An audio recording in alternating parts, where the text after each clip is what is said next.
انا كنت عاوز موقع يكون فيه اسئلة انترفيو واتعلم منها انجلش. طب وليه احنا نروح لناس غريبة؟ ليه ليه ليه؟ اديني فرصتي ونطلع الفيديو فايرال عشان غيرنا يتعلم، لان دي حاجة مهمة جدا. بصوا انا كتبت ايه هنا.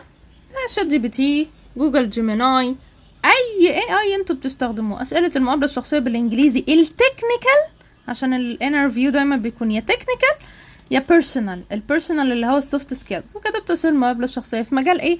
اركيتكت انجينير. دي طبعا هنا في الهندسة المعمارية.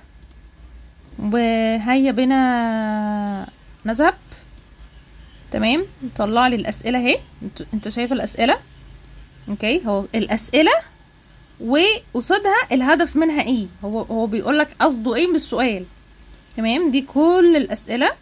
ولو انت عايزها في شيت اكسل. ودي هنا طبعا البيرسونال او البيهيفير، وازاي اللي انت تجاوبها بطريقه الستار. تمام، ونزل.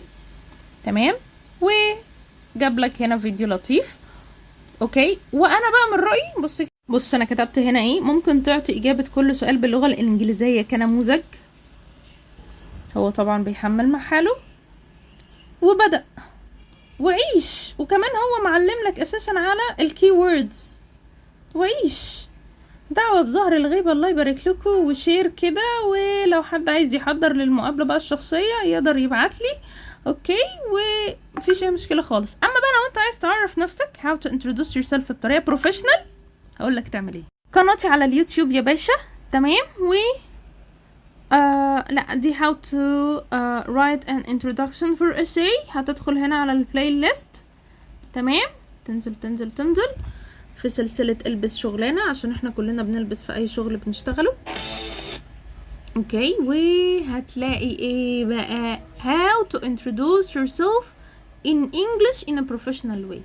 جايبالكوا ازاي تعرفوا نفسك. والله اكبر، الله اعظم، اشهد ان لا اله الا الله واشهد ان محمد عبد الرسول. ازاي تعرف نفسك. وشكرا. دعوة بقى بظهر الغيب والعشاء بتدن يا جماعة. وشير للفيديو.